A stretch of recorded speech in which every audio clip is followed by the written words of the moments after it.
Hello, welcome to my channel. I'm Amber, and today I'm going to be sharing with you my weekly reading roundup, where I talk about all the books I have read and currently reading, all that good jazz. So this week I read 6 books.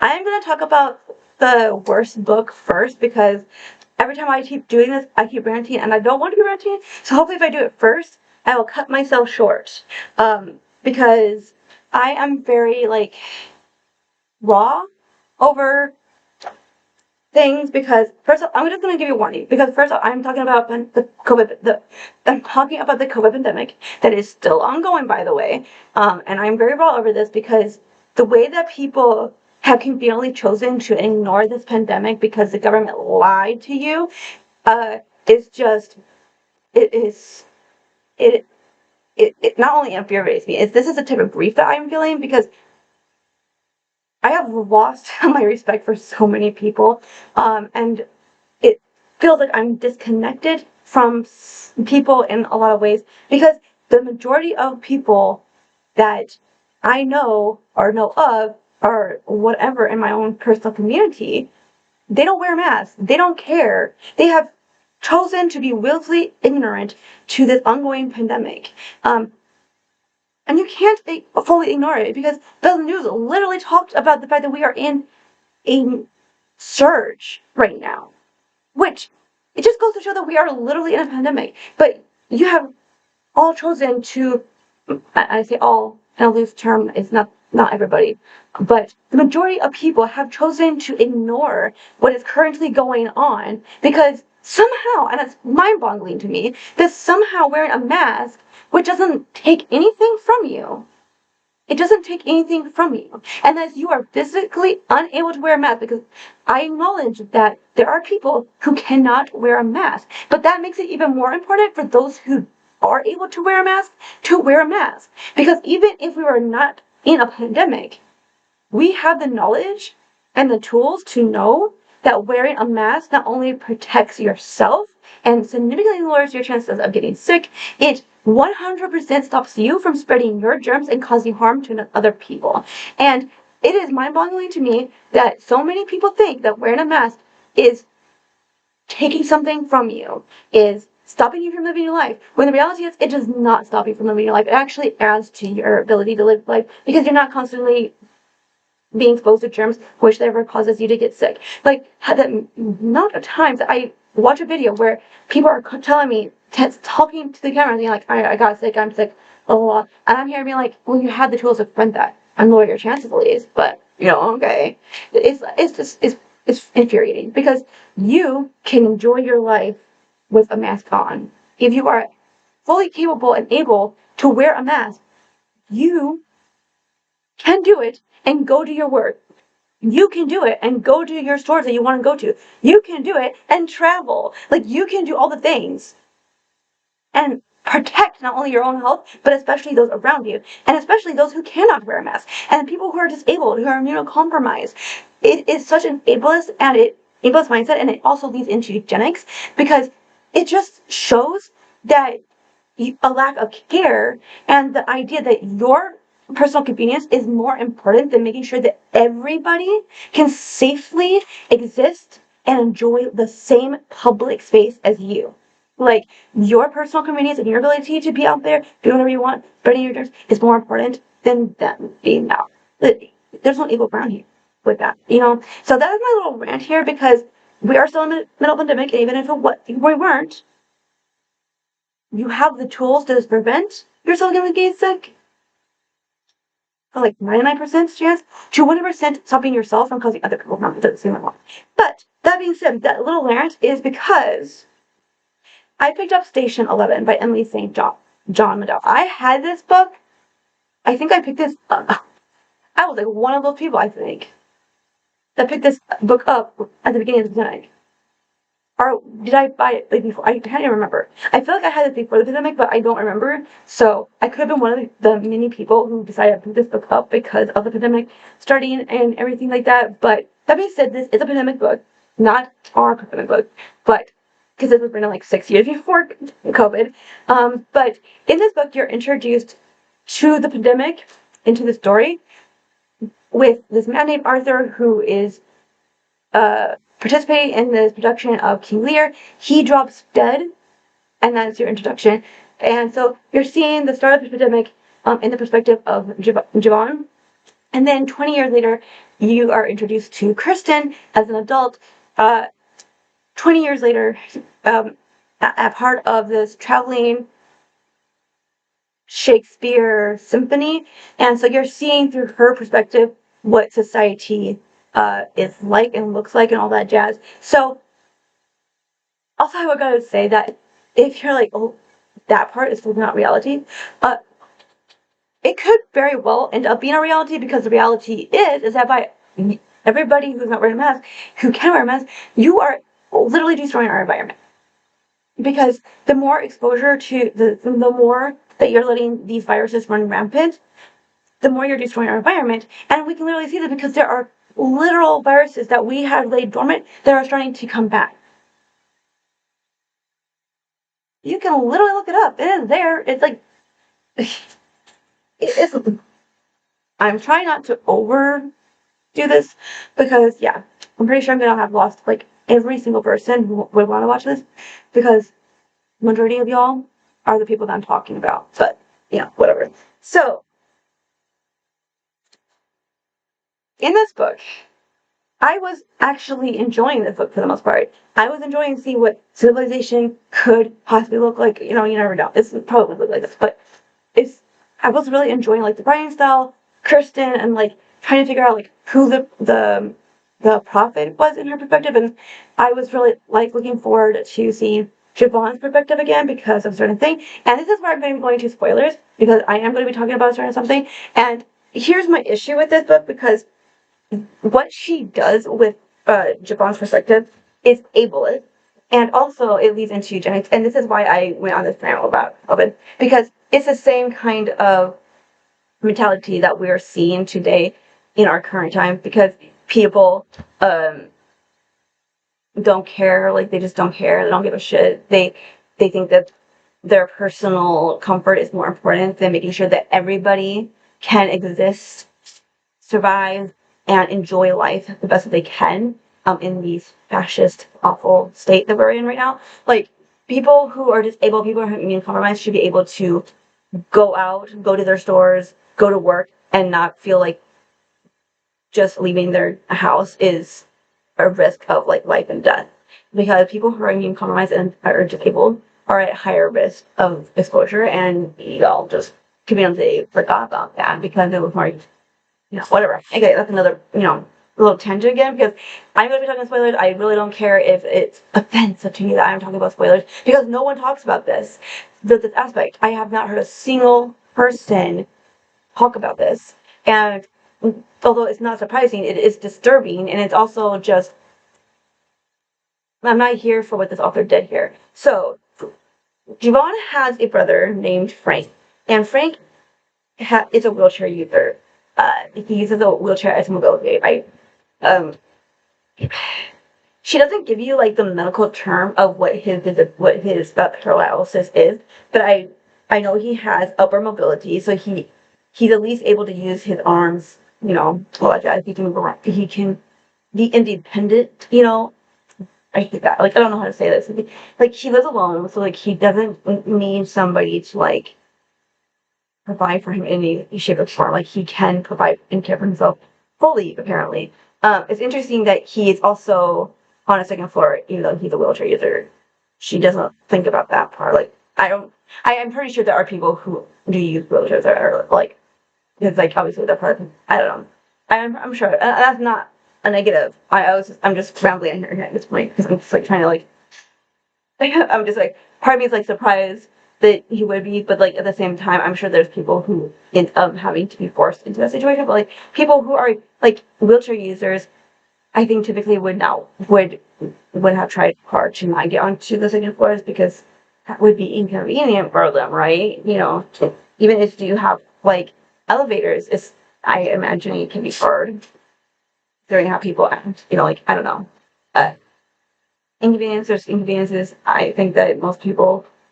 I would want to be on the bottom floor, because walking upstairs, going to elevators. I don't like going on elevators. Elevators can stop and not open the doors. Like I literally almost got stuck in an elevator uh half a year ago, and ever since then I was like nervous. But I've always been a little bit nervous about going into elevators. So I was like, oh yeah. And stairs, awful on my knees. It's awful.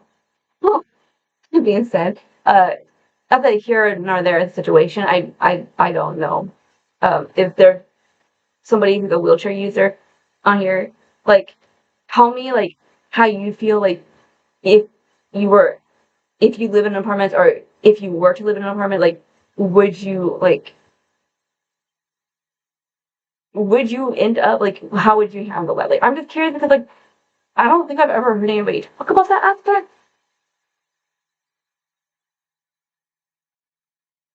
Like how hard is it for you like when it comes to like elevators too? Because I don't know. Especially when it comes to like apartment complexes. I'm just thinking of like how narrow and things can be in apartment complexes. But anyways, let's get on track. So his brother uses a wheelchair. And when Jivan is talking on the phone with his friend, when he's in the, he's talking up things, his friend's telling him he should leave, like he should leave. And there's just no way that I would be able to leave in time because I would have to get a vehicle that's wheelchair accessible. And this was like not something that like was like a red flag for me, but I'm like, it feels a little like this author does not fully understand wheelchairs. I'm not somebody who fully understands wheelchairs, but I do know that most wheelchairs can fold up. Like I have like seen a wheelchair, saw like I've seen wheelchairs folded up. I've seen I've pushed a wheelchair around. Like I have like a basic understanding of wheelchairs. Like I don't know about motorized wheelchairs. Like I don't know if they are foldable. But even if they're not, okay, here's the thing. If you're like at that point like you're recognizing the truth of like, oh, this is like a serious thing, and your friend's telling you to leave, you're gonna find a way to leave. You're gonna get a car. It doesn't matter if it's wheelchair or accessible or whatever. You're going to do it. You can take some of the seats out. You can do the jazz thing. Like do Tetris. Like just do something. Like you're going to do it. Most wheelchairs can fold up, I believe. So I don't know about motorized, but I do know that non-motorized, like the regular, like the oldie, you know, old timer ones, can fold up. So you're going to do something. So like to me, I was like, that was just something that was like throughout the book. I just kept circling back to that because I'm like, I think he could have left. I think he could have gotten his brother, and he could have left. He had the supplies, so he could have just stuck the supplies in the car, got his brother. His brother, sure. Like it's just like I'm here being like, this just seems a little convenient for the sake of what you were going to do. And so the major issue that I have is that when we finally when we finally get back to Jubon, which took a while, I gotta say, when we finally get back to him, we find out that Frank has died. And not only that he killed himself. And in the process of like finding this out, we have a conversation between Frank and Jabon, and it's very clear. It is inferred, intuited, whatever. Like the way they talk, the way the discussion goes, it is inferred that Frank does not believe that he can survive outside of the apartment, and so that is basically the reason why I believe that he killed himself. Is that he thought that he would hold his brother back, that he would hold Juban back, and that he didn't. That he was going to sacrifice himself for the sake of Juban's survival. What kind of ableist bullshit is this? Because, and I'm sorry, but the fact that nobody talks about this is disturbing. Because he's the only person in this book that she describes in any way that you would consider disabled. Like he's very clearly a disabled person. He can't walk. He uses a wheelchair. No one else has any kind of mobility aids. No one has talked about having any kind of disability. And so instead of challenging the ableist mindset and talking about Frank as somebody who is worthy and able to survive in this situation, which he very well could have, and he is worthy of survival, worthy of existing, she kills him off. The one and only disabled person is killed off. And I don't give a shit what you have to say. It leads into eugenics. Because there are so many people with this mindset that people who have disabilities, whether they're visible or not, they don't think that they can survive or deserve to survive in this world. We have so many, like, I just remember when people couldn't ignore the fact that there was a pandemic going on. And I talked about how the fact that people weren't wearing a mask was eugenics, because you're basically saying that there are some people who don't deserve to exist, and that as long as you're not affected, I don't care if I kill people because they're less for like, who cares if they die? Because like obviously it must mean that they don't deserve to exist in this world. That's eugenics. That idea that one life is worthy over another person, is more worthy than another person because you're healthy, able-bodied, is eugenics. And she played right into it and fed it. She fed the monster into them. And the fact that nobody that I know of, that I can remember, has talked about this aspect is just, it's disturbing to me. Not surprising, but it is disturbing. Because again, this is the same mindset that y'all seem to have right now when it comes to this ongoing pandemic. You choose to sacrifice the disabled, the immunocompromised for your own personal comfort. And I'm more than livid at people who claim to be leftists, who claim to care about the disabled people, who claim to be anti-ableist, who claim to care about the disabled community, while willfully choosing to ignore the health crisis that we are in. That is it. This gets 1 star. Yeah, I thought I was gonna enjoy this more. But those are all the. Oh, sorry, that is not all the things. That was my first book. Oh my god, that was the first book that I talked about. Okay, 1 star. I wanted to get that out of the way because that was a lot. And I don't care if nobody watches this video because I cannot emphasize the fact that we are still in an ongoing health crisis. We are still in an ongoing pandemic. People are still at risk and are suffering because the government has lied and willfully chosen. And there is a type of grief that I'm feeling like people talk about grief, but they don't talk about how anger and rage plays into grief. And yeah, that's where I'm at right now. I am just a lot of rage because there's just a lack of community care going on. And it's something that I've had to like continuously like deal with regularly because it's hard because you want to believe that people care, but if you care so much, then why are you so willing to expose yourself and expose others to something that can cause actual harm? And also, just because you're able-bodied now doesn't mean you're going to be tomorrow, the next year. And you're not always going to be able-bodied, by the way, because if you make it to your elderly days, you're going to be disabled, and then you're going to not be able-bodied. And you're going to want people to care enough to protect your health so that you can live as long as possible and enjoy whatever life you have left. But you're not giving that same care. So, yeah, that's all I have to say about that. Let's move on. So the next book that I want to talk about is Pride and Prejudice by Jane Austen. This is a romance book.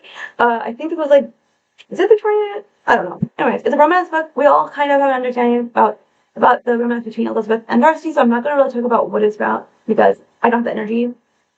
I'm trying to get this done because it is almost 9 o'clock at this point. So, so that being said, I really enjoyed this reread. I don't remember like when I first read it, I was right out of high school, I believe. And so when I read it that time, I don't remember like disliking the mother, but I sure do dislike her now. I don't think I was supposed to like her by the way, but it just became more like noticeable how dislikable that she is because she doesn't seem to care about what Lydia did and the harm that she could have and did cause to the family, like the pain that she caused. Like, mother doesn't care. she got married, so why does it matter, right? So I, I don't like the way the mother like acts and reacts to all this, and yeah, it's just uh, it's something else. But anyways, I did give this 5 stars. I really enjoyed Elizabeth and Darcy and their whole like banter and the way that they had to like overcome their own differences to realize that they were in love still with each other. And like specifically that Elizabeth had to realize that she was actually in love with him, and that she misjudged him in all of this. And so I really, yeah, gets 5 stars. Then I read the last 2 books in the Lightfall series by Tim Robert. The second one is called Shadow of the Bird, and the third is called The Dark Times. And in this story, you're introduced to Bee. And so in the first volume, Bee and Cad is this Gluterian that everybody thought that they were extinct, but he shows up and he's hoping that her grandfather, uh, um, a pig wizard, this pig wizard, will help him translate some things because he believes that that's going to help him find his lost family. And when she brings him to meet his her grandfather, he's missing, and so uh, he ends up going with her to help her find him, and along the way they end up on an epic quest to save the world from falling into eternal darkness. So I really enjoyed all 3 of these. The first one, as I mentioned in the previous video, got 4.5 stars because I really enjoyed the introduction of Bee and Cad, and I really enjoyed seeing their budding friendship and seeing the introduction to what the main plot and conflict is going to be. It does feel like it's just probably is really set up for the story, which is fine because the last 2 books each got 5 stars. I really enjoyed how each one expanded and created this complex world and conflict, and both of these characters' friendships became more complex too. And so I really enjoyed the artwork, and I really appreciated the way that he artistically showed Bee's anxiety. And so I just loved it. I really enjoyed it. And so like I said, I gave each of those 3 stars. Then I picked up another illustrated book called They Called Us Enemy by George Takei. This is graphic memoir about his time as a child when him and his family were forced into the internment camps during World War II. And, let's just say what it is. It's a concentration camp. Okay? They were concentration camps. But either way, it was a little bit harder for me to read this one time. I don't know if it's just because he has like this hopeful-ish tone going on, or if it's just because of what's going on right now currently. It's probably a combination, but it was a little bit harder. I will say that I did actually watch the TED Talk that he did, that he used some of the work, some of the things that he said, and he put it into this memoir.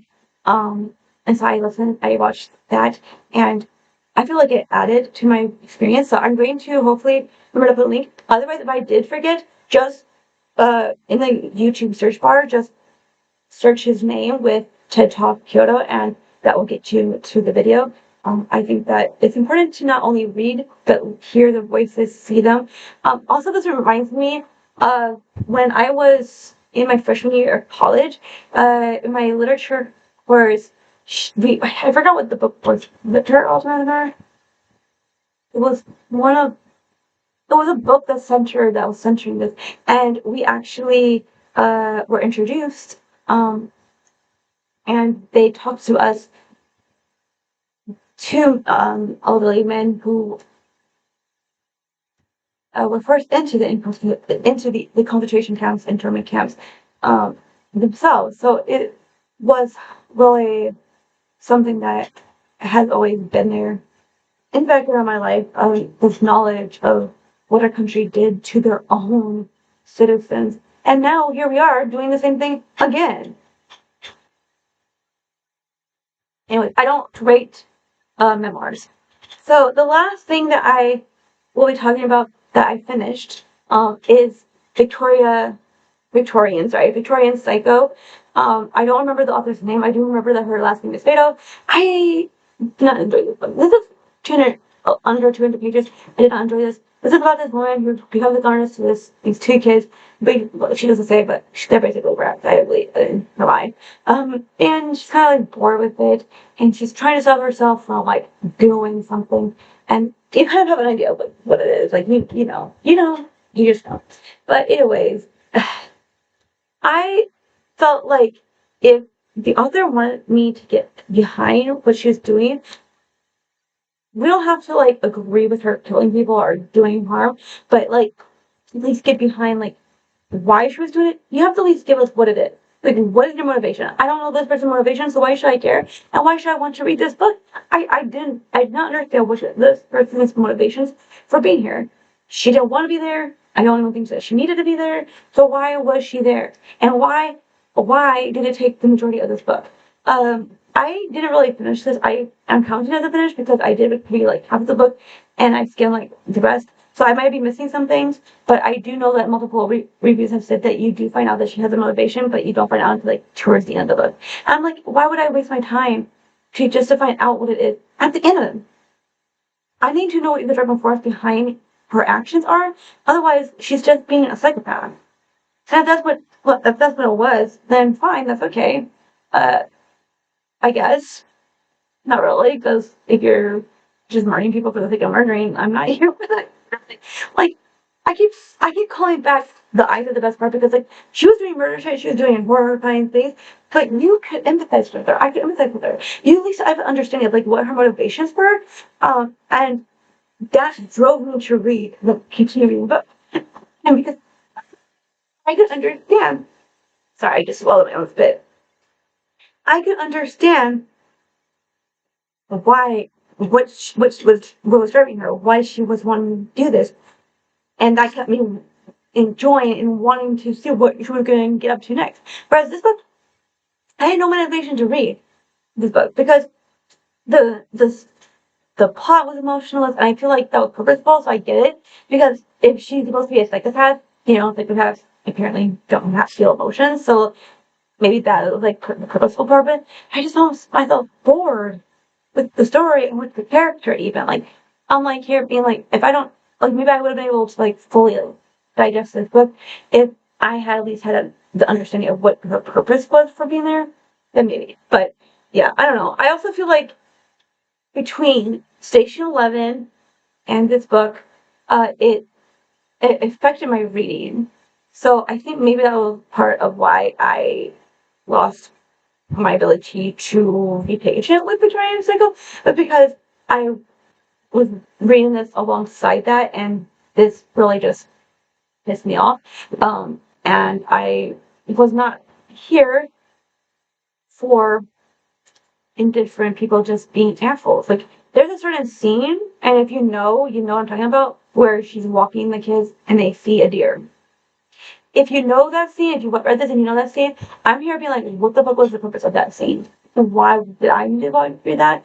Why did you even have to do that? Like, what the fuck? It was just so messed up. It was just fucking messed up. And for no good reason. So, that being said, I am in the middle of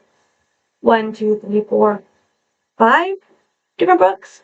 So, yeah, and I don't think I'm going to be finishing these books in the next week because of the way that I'm reading them. I like calculate how many pages I will have to read in order to read like 4 books within 2 weeks because I just can't read like one book at a time and I can't read like huge chunks of pages at a time. My brain is just not able to digest things that way. I don't know.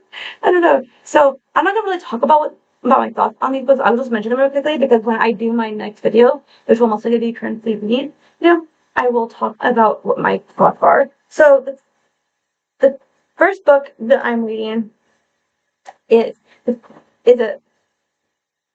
I'm reading 5 books, but 4 books are like my main reads. The one book that is not part of my main read is The Fellowship of the Ring, the first part in The Lord of the Rings by J.R. Tolkien. I'm reading this with somebody else at the moment, and so I'm really I'm just really enjoying my read of this. I actually like purchased, used my credits to get for all four of the books, The Hobbit and for all three parts of Lord of the Rings, with Andy Serkis as the narrator, and I really am enjoying his narration style, and also the heebie-jeebiesness of having him like actually do his Gollum voice. It's just brilliant. Uh, so yes, is one thing that I will talk about real quickly. Is the fact that I will never be okay with what the films did to Faramir and Frodo. I am so like I still get upset by this because it's not that they changed plot. Like obviously they had to take things out and change certain things because obviously it would make the films too long. It wouldn't work for the film. I get that. But the fact that they felt the need to change the actual person, the actual who the person is at their core, no, I don't respect that, and I also don't think it was necessary. Like Frodo, they make him out like he and Gollum like became friends when the reality is that they never trusted one another. Gollum didn't become like a good person. Like he didn't even attempt to be a good person. He tried to hide that he was the same villain that he always was, but Frodo never trusted him, and I find it so infuriating that they felt the need to make it out like he got suckered by Gollum, because not only did that change the way who Frodo is as a person, it also caused them to do this whole thing with between Frodo and Sam that will still always make me livid because they have this conflict between them. I'm like, you didn't need that conflict. There was plenty of conflict and drama within the story and the fall. That we didn't need this aspect of it. Like, why did they think that was necessary? It wasn't. And also with Faramir.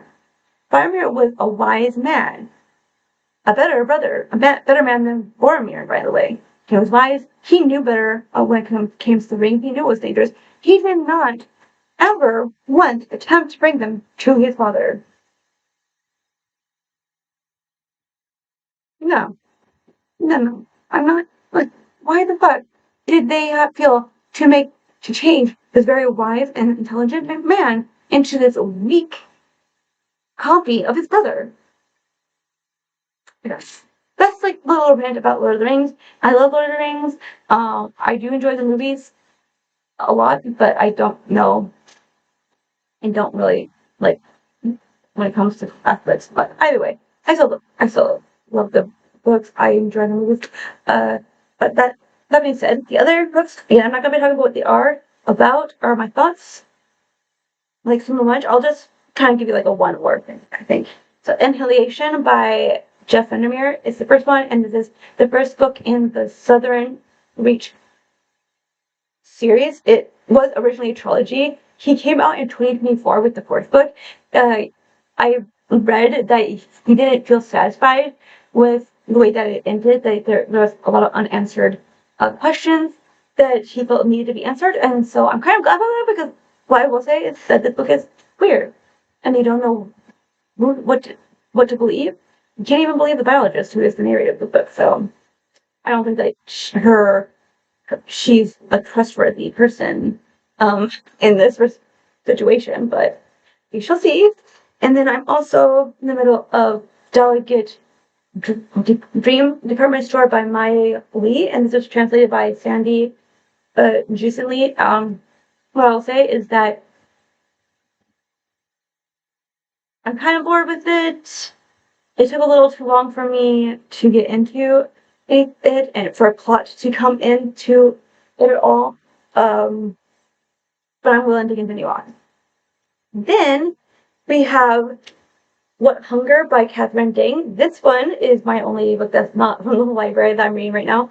And this is my August pick from Aardvark. And this one, I'm really enjoying it. It's not so horror right now, but I'm like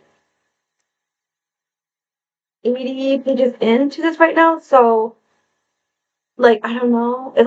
It's a short book, but like I'm not like I'm not mad by the fact that it's taking a little bit too long almost for the page And like we are starting to get to it. Like tragedy that it talked about, the as I've been, we are approaching very quickly the party. So that being said, I am enjoying it. The last book I have is Remarkably Bright Creatures by Shelby Van Peet. But I will say that Cameron can kick rocks. I don't really know what his purpose is here. I'm starting to get some answered and kind of getting an idea of like why he's in this story, but I don't like him. He doesn't take accountability for anything. Um, and if he doesn't by the end of the book, that's gonna like lower my rating for this book because if he doesn't like start into like the mature adults, I'm not here for that. But I am enjoying Tola. I am enjoying Marcellus the octopus.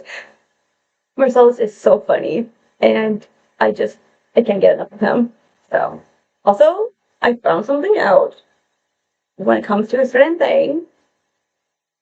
When it comes to Tova, uh, but in Marcellus, but specifically about like Marcellus because of the synopsis, and I'm thinking that he might have some answers for her already. I thought like this was all about him investigating, but I don't think that he's investigating. But I'm like, how are they going to give her answers? I guess we're gonna find out. But I'm really enjoying this so far. Although I will say that also that like Tova, he almost died like escaping from hit. Like, why didn't you say something when he literally was at the death door and saved him from that? But you didn't think to tell anybody authority and be like, hey, your octopus is escaping. Like if it was just him like going from tank to tank and that kind of thing, I would have been like, "That's like whatever, I don't really care." But like he almost died. That was your first introduction to him escaping from the like. I feel like any normal average person would have said this. Why didn't she? I don't know. Anyways, I'm enjoying it. So those are all the things. If there's anybody actually watching this still, surprising, I am surprised and grateful. Thank you all so much for watching. I would love to hear your thoughts about anything. I'm not here to argue about anything with what I talked about at the beginning because I don't have the energy for that shit because all I will be telling you is what I basically said is that I don't care. I don't care if you believe the pandemic is over because even if it was, we have the tools to prevent germs being spread and lowering your chance. You have the tools to not get sick and to not cause other people to get sick. And the fact that you're choosing to not says a lot about you as a human being. Okay?